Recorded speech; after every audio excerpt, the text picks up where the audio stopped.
ইনকিলাব জিন্দাবাদ। দর্শক, আজকে আমাদের স্টুডিওতে এমন একজন বাঘা নেতা এসেছেন যার হুঙ্কারে রাজপথ প্রকম্পিত হয়। তিনি আর কেউ নন, আমাদের সবার পরিচিত মির্জা আব্বাস ভাই। আসসালামু আলাইকুম।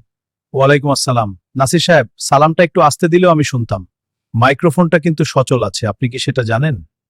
আব্বাস ভাই, বুঝতে হবে, বিপ্লবের আওয়াজ তো জোরেই হবে। আচ্ছা ভাই, একটা বিষয় পরিষ্কার করেন। হ্যাঁ বলুন ভাই।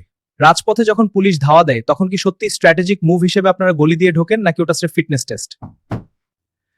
দেখুন, রাজনীতিতে সময় এবং সুযোগ বুঝে পিছু হটাও একটা শিল্প। আমরা যখন গলি দিয়ে যাই, সেটা পালানো নয়, সেটা হলো পরবর্তী আক্রমণের জন্য শক্তি সঞ্চয় করা।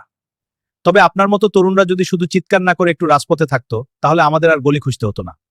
আরে ভাই, আমি তো ফেসবুকে আর টক শোতে ইনকিলাব কায়েম করে ফেলছি। আচ্ছা, এখন একটা ছোট প্রশ্ন। আমি একটা শব্দ বলবো, আপনি এক শব্দে উত্তর দিবেন। তত্ত্বাবধায়ক, অনিবার, নির্বাচন কমিশন, কৌতুক, নাসির পাটোয়ারির বক্তব্য। মাথাটা। বুঝতে দর্শক, আব্বাস ভাইও স্বীকার করে নিলেন আমার পাওয়ার। আব্বাস ভাই, শেষবারের মতো আমাদের দর্শকদের জন্য কিছু বলেন। হ্যাঁ ঠিক আছে। দর্শকদের বলবো আপনারা চান্দা রেডি রাখুন। আর নাসির সাহেবের উদ্দেশ্যে বল, ভাই পডকাস্ট শেষে আমাকে একটা ভালো নাপা ট্যাবলেট দিন। ইনকিলাব জিন্দাবাদ। শেয়ার দিন, কমেন্ট করুন। দেখা হবে রাজপথে।